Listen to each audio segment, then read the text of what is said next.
SLBC సొరంగంలో సహాయక చర్యలు ముమ్మరంగా సాగుతున్నాయి. కళ్లంతైన వారిని గుర్తించడంలో పురోగతి లభించింది. ప్రమాదం జరిగిన 100 మీటర్ల దూరంలో D2 అనే పాయింట్లో మనుషుల ఆనవాళ్లు కేరళ జాగిలాలు గుర్తించాయి. దీంతో అప్రమత్తమైన సిబ్బంది ఆ ప్రాంతంలో జాగ్రత్తగా మట్టి తొలగిస్తున్నారు. గల్లంతైన వారిలో కొందరిని సాయంత్రానికి గుర్తించే అవకాశం ఉంది.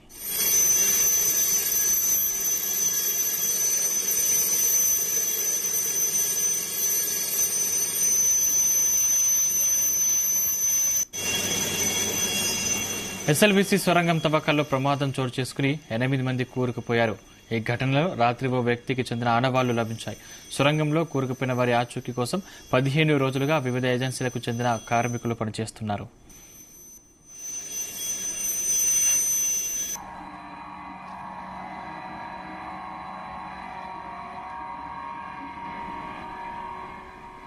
జాగిలాలు గుర్తించిన D2 ప్రాంతంలో తవ్వకాలు చేపట్టిన కార్మికులకు 6 అడుగుల లోతులో ఓ వ్యక్తికి చెందిన కుడి చెయ్యి కనిపించింది. అప్రమత్తమైన కార్మికులు ఉన్నతాధికారులకు సమాచారం అందించారు. మృతదేహాన్ని వెలికి తీసేందుకు దాని చుట్టూ 2 అడుగుల మేర మరో 6 అడుగుల లోతులో గొయ్యి తవ్వుతున్నారు. ఈ ప్రాంతంలోనే మరో మృతదేహం ఉండవచ్చని భావిస్తున్నారు.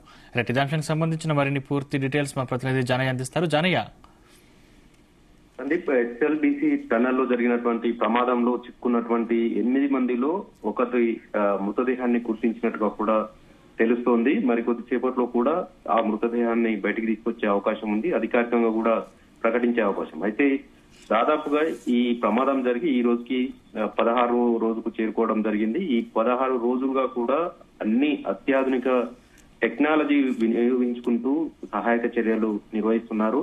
ఇటు ఎన్డీఆర్ఎఫ్ కావచ్చు, ఎస్డీఆర్ఎఫ్, నేవీ, ఆర్మీ, ఏదైతే సింగరేణికి సంబంధించినటువంటి రెస్క్యూ సిబ్బందితో పాటు ఇటు ర్యాక్ మ్యాన్ హోల్స్ కు సంబంధించినటువంటి మరో టీం కూడా అంతా మొత్తం 12 ఏజెన్సీలకు సంబంధించినటువంటి వివిధ రంగాలకు సంబంధించినటువంటి నైపుణ్యం కలిగినటువంటి వారి చేత ఈ సహాయక చర్యలు చేపట్టడం జరిగింది. ఇందులో ముఖ్యంగా ముందుగా ఏదైతే రాడర్ ద్వారా జీపీఆర్ సిస్టమ్ ద్వారా కొన్ని ప్రాంతాలను గుర్తించడం జరిగింది. 8 మంది ఆచూకీకి సంబంధించి ఆ ప్రాంతాల్లో ఉన్నట్టుగా కూడా స్కాన్ ద్వారా గుర్తించడం జరిగింది. కానీ అక్కడ తవ్వకం కొన్ని 2 ప్రాంతాల్లో తవ్వకాలు చేపట్టినా కూడా అక్కడ మనుషులకు సంబంధించినటువంటి ఆనవాళ్ళు అయితే లభించలేదు. అయితే నిన్న 2 రోజుల నుంచి ఈ కేరళకు సంబంధించినటువంటి క్యాడవర్ డాగ్స్ ఏవైతే ఉన్నాయో అవి స్పష్టమైనటువంటి వాటికి శిక్షణ ఇవ్వడం జరిగింది. అవి కూడా గతంలో వయనాడులో జరిగినటువంటి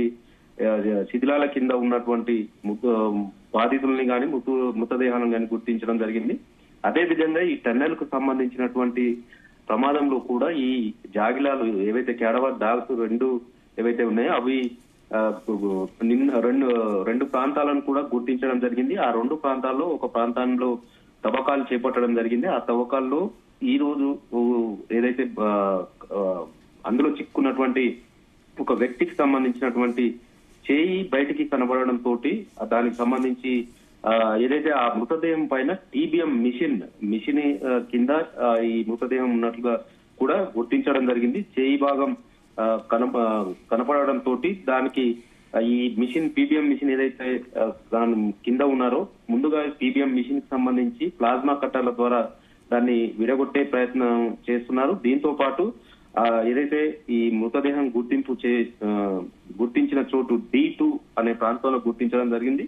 దానికి సంబంధించి దానికి సమాంతరంగా ఏదైతే అడుగున్నర లోతులో పక్క నుంచి కూడా తవ్వకాలు చేపట్టడం జరిగింది. ఎందుకంటే ఈ పీబీఎం మిషన్ ని తొలగించి తర్వాతనే దాని కింద కూరుకుపోయినటువంటి ఆ మృతదేహాన్ని కూడా తీసే అవకాశం ఉంటుంది. కాబట్టి ఆ విధంగా కూడా చేసేందుకు ఇటు రైల్వే శాఖకు సంబంధించినటువంటి స్పెషల్ సిబ్బంది ప్లాస్మా కట్టర్లతోటి ఆ పీబీఎం మిషన్ ని శకలాలను కూడా విడగొట్టే ప్రయత్నం చేస్తున్నారు. దీంతో పాటు ఈ ఎవరైతే ఈ గుర్తించినటువంటి మృతదేహం సంబంధించి బయటికి తీసే విధంగా కూడా ఇటు సమాంతరంగా తవ్వుతుండడం తోటి ఈ ఏదైతే ఇప్పుడు గుర్తించినటువంటి మృతదేహం పక్కనే మరో 2 మృతదేహాలు కూడా ఉండే అవకాశం ఉందనేది కూడా ఒక అంచనాకు రావడం జరిగింది. ఎందుకంటే ఈ క్యాడవర్ డాగ్స్ 2 ప్రాంతాలను గుర్తించిన సిచ్యువేషన్ గుర్తించడం జరిగింది.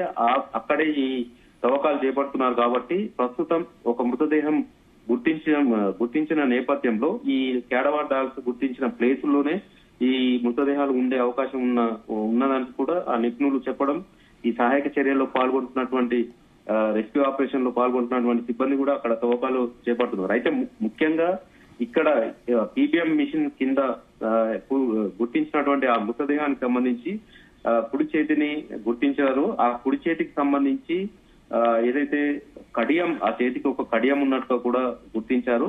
దీనికి సంబంధించి అతను ఏదైతే పీబీఎం మిషన్ ఆపరేటరా లేదంటే ఇంజనీర్ గానా అనేది కూడా కొంత సందిగ్ధమైన వ్యక్తం అవుతుంది. ఎందుకంటే అతని ఫైల్ ఫోటో కాక మనం పరిశీలిస్తే మాత్రం అతను గురుప్రీత్ సింగ్ పంజాబ్ కి చెందినటువంటి వ్యక్తిగా ఆయన ఫైల్ ఫోటోలో ఆయన చేయికి కడెం ఉన్నట్టుగా కూడా గుర్తించడం జరిగింది. అయితే అతనిదే ఈ మృతదేహం అనేది కూడా గుర్తించాల్సి ఉంది. మొత్తానికి అయితే ఆయన చేతికి కడియం ఉండడం వల్ల ఆయన గురుప్రీత్ సింగ్ గానే గుర్తించాల్సి వస్తుందనేది కూడా కొంత అక్కడ సహాయక చర్యలో పాల్గొంటున్నటువంటి సిబ్బంది చెప్తున్నారు.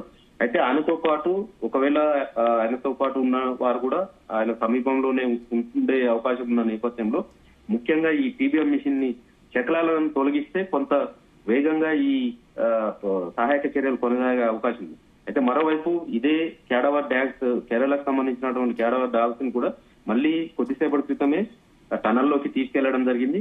ఏదైతే ఈ మృతదేహానికి సంబంధించి కావచ్చు అక్కడ కొద్దిగా తవ్వకాలు చేపట్టిన మరో ప్రాంతంలో కూడా ఈ జాగిలాలు తోటి అక్కడ ఏదైతే సర్వే చేయనున్నారో దాని, ఎందుకంటే ఈ మృతదేహాలు ఒక మృతదేహం క్యారవర్ డాగ్స్ గుర్తించిన ప్లేస్ లో లభ్యమవుతుంది కాబట్టి మిగతా ప్లేస్ లో కూడా ఈ డాగ్స్ గుర్తించే అవకాశం ఉన్న నేపథ్యంలో మళ్ళీ ఆ డాగ్స్ తోటే సర్వే చేసే అంటే కొనసాగించే విధంగా డాగ్స్ ను కూడా లోపలికి తీసుకెళ్లడం జరిగింది. మొత్తానికి ఈ పీబీఎం మిషన్ ని అంటే ఈ రోజు సాయంత్రం వరకు మరో 2 మృతదేహాలను కూడా వెలికి తీసే అవకాశం కనిపిస్తుంది అక్కడ.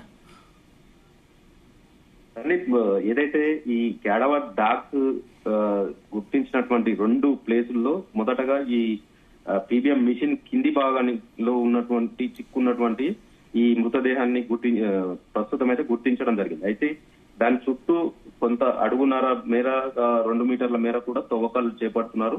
ఇప్పుడు ఈ మృతదేహం లభించిన చోటనే దాదాపుగా 8 అడుగుల మేర తవ్వకాలు చేపట్టడం జరిగింది. అది కూడా మాన్యువల్ గా సహాయక చర్యల్లో పాల్గొంటున్నటువంటి సిబ్బంది ఎవరైతే ఉన్నారో వాళ్ళే ఈ తవ్వకాలు చేస్తున్నారు. అయితే అక్కడ ముఖ్యంగా ఈ మట్టి, బురద, రాళ్లతోటి కూడుకున్న ఈ శిథిలాలు ఏవైతే ఉన్నాయో అవి కాంక్రీట్ టైపు గా గట్టి పడడం తోటి ఈ సహాయక చర్యలకు ఆలస్యం అవుతుంది. ఒకవేళ ఈ జేసీబీల ద్వారా సీదా శకలాలను తొలగించాలంటే పైనుంచి కూలే ప్రమాదం. ఈ అన్ని రిస్కులు అధిగమిస్తూ కూడా సిబ్బంది కొంచెంగా సహాయక చర్యలో పాల్గొంటున్నారు కాబట్టి గుర్తించినటువంటి ఏదైతే మృతదేహం ఉందో దాని పైన పీబీఎం మిషన్ ఉంది. దాదాపు పీబీఎం మిషన్ వెయిట్ ఎక్కువగా ఉంటుంది కాబట్టి ముందుగా దాన్ని ప్లాస్మా కట్టర్లతోటి కట్ చేసి ఆ భాగాలను బయటికి పంపించిన తర్వాతనే ఆ మృతదేహాన్ని తీసే అవకాశం ఉంది. మరోవైపు ఈ డాగ్స్ ఏవైతే ఉన్నాయో మిగతా చోట కూడా గుర్తించిన ప్రదేశంలో కూడా తవ్వకాలు చేస్తున్నారు. అయితే ఈ మృతదేహానికి సంబంధించి పీబీఎం మిషన్ తీసిన తర్వాతనే దాని సాయంత్రం లోపు బయటికి తీసుకొచ్చే అవకాశం ఉంది.